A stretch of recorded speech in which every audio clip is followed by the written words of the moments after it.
So nostalgia-driven film adaptations, especially old TV shows, that was a thing in the 90s, and focusing on a movie that was made in the 90s, based on a TV show from the 60s, which itself was based on a New Yorker cartoon dating all the way back to the 1930s. There were a lot of nostalgia-driven adaptations. Dennis the Menace. That's me! Not like now, where it's only mostly nostalgia-driven adaptations. The Smurfs. Two. Okay, well, the product was different in terms of what got adapted and how.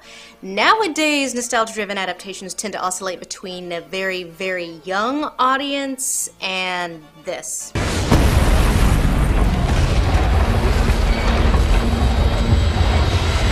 Back in the early 90s, when the nostalgic brand name adaptation thing was just getting started, the vogue was doopy sitcoms from the 60s and 70s.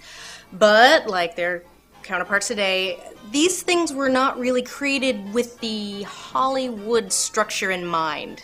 Especially not TV shows like The Addams Family and The Beverly Hillbillies, which more or less hinge on one joke. They're rednecks and surrounded by rich people. She's a socialite and it's a farm. They're spooky and surrounded by suburbanites. So, as with today, what got adopted and how had everything to do with demographics, and in 1991 we had a jillion baby boomers with young kids. Remember those Flintstones? Well, now they've got a live-action movie with, like, movie stars and a plot and a bad guy. And now those Beverly Hillbillies have a movie with, like, movie stars and a plot and a bad guy. Yeah, so these 90s adaptations of old doopy sitcoms tended to suck. But there was money to be made on recognizable brands, so where to start this nostalgic TV shows adapted to movie trend off but with the Addams Family? So what's special about the Addams Family? Well, besides being among the first in this trend, it was one of the most memorable and also one of the least bad, despite that whole Hollywood family screenplay thing. But before we get into the nitty-gritty of Barry Sonnenfeld's 1991 adaptation of the 1964 adaptation of Charles Addams' New Yorker cartoons, let's see what makes the Addams Family remarkable in its own right. Oh, Tish, when you pat my cheek, it drives me wild. So the Addams Family was originally single-panel cartoons created by Charles Addams, published mostly in the New Yorker, but the film draws much more from the TV show. In the cartoons, the characters didn't really have, like, plots or wacky hijinks or names, so pretty much all we now associate with the Addams Family originated with the 1964 sitcom. On the surface, it's basically a silly little sitcom that revolves around one joke. They're creepy and they're kooky, mysterious and spooky. But I would argue that it's actually a little more interesting and subversive than that. Contrast this to something like Leave It to Beaver, which came a few years prior. Shows like Beaver existed as a sort of moralizing, idealistic counterpoint to, say, blue-collared urban discontent expressed by shows like The Honeymooners. So Beaver is like the way things aren't, but we like to pretend that they are because this is our cultural ideals, so eat your peas, Beaver. The Addams Family is basically a perversion of that ideal nuclear family, but not in a really obvious way. A knight in shining armor! He killed the dragon! I can't believe anyone would kill a dragon. Poor defenseless dragon. The joke isn't that they're cruel or bad at parenting or have any particular disdain for the world at large. They aren't unkind to their neighbors or to the animals, and they're deeply devoted to their children and to each other. The joke in the original show is that they're happy. The Addams Family is missing a lot of the typical sitcom tropes. There's no mother-in-law jokes, no arguing over who's supposed to fulfill what gender role. Both Morticia and Gomez spend roughly equal amounts of time parenting the children. Well, you know, parenting. And most remarkable is the relationship between Morticia and Gomez. You see Morticia Addams, and it really highlights how rare it is in family films and TV sitcoms to see a wife and mom character who isn't like this dissatisfied housewife, always mad at my big dumb husband, but I love him, and I stay with him because this is the world, and he's the best I can get, and I'm always right because wives are the smart ones. And hey, you can relate to this, average American, I guess. Morticia and Gomez, in contrast, are usually working together, and You know, rarely Party A will keep something from Party B, but for the most part, they form little schemes together as partners. Both are heads of the household, and they almost never disrespect each other. Remarkable in a genre where that's usually the joke. You men just think that you own this world. Yeah, but you women get revenge. You marry us. But the reason the Addams are happy is really it's because they exist outside of society's expectation. Gomez is a man-child who plays with his trains, and that's fine. Morticia fences with her husband and plays with weapons often, and it doesn't occur to them to care what other people think. Morticia and Gomez are also madly, unconditionally in love. Let's not play cards tonight, Tish. I feel like honeymooning myself tonight. Darling, you're so impetuous. Bridge first, bullfrog later. And I don't mean like sexless sitcom love, like these two bang on the hour, in a way you do not see in sitcoms or family films. Last night you were unhinged. You were like some desperate howling demon. You frightened me. Do it again. And of course, this is well preserved in the film. Sold to Morticia Addams for $50,000. Someday we'll be buried here, side by side, 6 feet under. And that's another thing I really enjoy about the film. Does this scene have anything to do with the plot at all? Nope. But that doesn't mean it's screen time wasted. Rotting together for all eternity.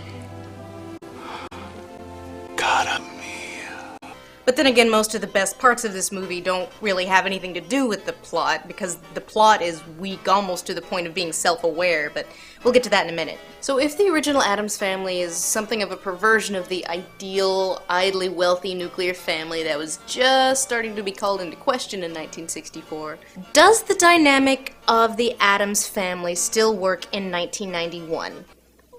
Yes, but the target of the subversion changes. Well, the depiction of suburbia has changed. I don't think it's any coincidence that the Addams Family's idea of suburbia bears a striking resemblance to Edward Scissorhands, which came out the previous year. A big difference with the movies is there's a lot more antipathy for mainstream culture on the part of the filmmakers. In the show, it's less antipathy and more just gentle ribbing. Oh, you normals. But the weirdest thing about the movie compared to the TV show is that it revolves mostly around Uncle Fester. I'm fine, Mother. I'm completely in control. Actually, both of them do. Both of the movies are about some gold-digging, interloping woman trying to drive a wedge between Fester and the family, which... okay? Was that really the best we could do, plot fairies? Uncle Fester was originally just kind of there. I'm Uncle Fester from next door. He was more comic relief than a complex and nuanced character, and, well, I wouldn't exactly call him complex and nuanced in the movie, but this was 1991, and Christopher Lloyd was a huge star. But he was and is a great character actor, so let's go ahead and hinge that plot on him. It's going to be fun. Fun! Is that what we're here for? Fun! Yeah, like I said, the plot of this movie is really weak. Basically, Dan Hedaya finds some guy that he wants to trick the Addams family into thinking there is their long-lost Uncle Fester, and then he tricks the Addams family into thinking that this is Uncle Fester, but then we find out at the end that it was actually the real Uncle Fester the whole time, and... With amnesia. yeah. I'm so glad I can spend this night with my family, now that I've got my memory back. Thank God for that lightning. Like I said, weak to the point of almost being self-aware. I actually feel like this scene is missing something. Thank God for that lightning. Not so sensitive to you. There we go. And while this movie does have the big dumb 90s family movie climax, roughly half the third act is the family just frittering around in the real world, having been kicked out of their house by the bad guy lady, and generally not fitting in. I'll buy a cup if you buy a box of my delicious Girl Scout cookies. Do we have a deal? Are they made from real Girl Scouts? Eventually they decide they want their money back, and Morticia gets tied to a rack and enjoys it, and... You've done this before. Then we have a big, dumb, but mercifully brief climax, and that's the weak sauce ending. So if this is just a nostalgia-driven cash grab with a flaccid little plot, then what's redeemable about it? Pretty much everything else. Well, for one thing, the casting is flawless. Don't torture yourself, Gomez. That's my job. Raul Julia is more of a suave Latin lover in this iteration than the original Gomez, who was definitely that. I would die for her. I would kill for her. But Julia's like, go hard or go home Gomez. By God, you're right! And the attempt to give dim-witted, well-meaning Uncle Fester some character conflict and depth is, well, it's hit or miss. His scenes where he's, like, advancing the plot with his not-mom are... but the scenes where he colludes with the children are quite endearing. And then there are the scenes of the Addams family clashing with society. And they aren't cringe-inducing like that type of scene often is, but really quite enjoyable because the Addams have no f***s to give.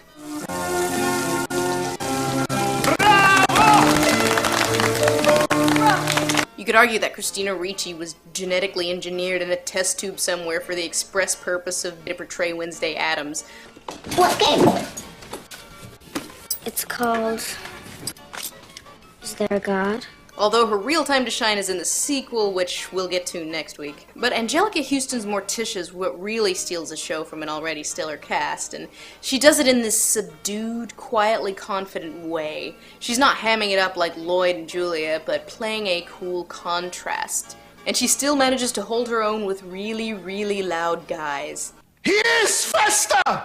Thank you, Dr. Pinterschloss. So if June Cleaver is the mother and wife archetype that we pretend to be, Morticia is the mother and wife archetype we secretly wish we were. Totally secure about the weird shit she's into, shameless about her still passionate marriage, threatened by no one, devoted to her loved ones, and totally confident in her own skin.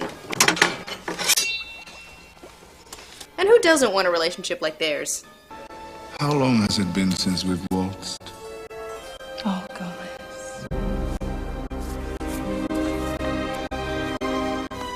Hours. The first movie is at its best when it's playing off the spirit of its source material. Fester is not fun when he's in the scenes with the not-mom. He's fun when he's bonding with the kids over the gross things of the world. Look, children, a new chapter. Scabs. No one cares about Dan Hidea's money problems. We want to see Morticia and Gomez scream sweet nothings at each other. And then when Cousin It shows up... The filmmakers clearly had a deep affinity for the Addams Family, both the TV show and the original New Yorker cartoons. The actors in the movie are recognizable and familiar, but they have their own distinguished take on the characters. Julia's Gomez is more theatrical, Houston's Morticia is more cool and controlled, Christina Ricci's Wednesday is more Christina Ricci. It has to warm up. Why? So it can kill you. The Addams Family is a good example of the whole not being as great as the sum of its parts. But the sum of its parts are actually pretty great. And some have argued that it's pretty weak because it's all gag and a really flimsy plot, but I feel like that's actually kind of a strength. People actually remember the Addams Family movie over your Dennis the Menaces and Leave It to Beavers and Beverly Hillbillieses. The demands of a Hollywood screenplay tended to make these properties really, really contrived on screen, and most of the other adaptations of the era, they tended to be more wholly terrible. I'm looking at you, the Flintstones. The plot of the Addams Family is weak as hell, but the performances and character dynamics are awesome. So if you must have your big, dumb Hollywood screenplay, yeah, just keep that plot off to the side as much as possible so we can focus on the fun stuff. At least for the first movie. Then they made a sequel.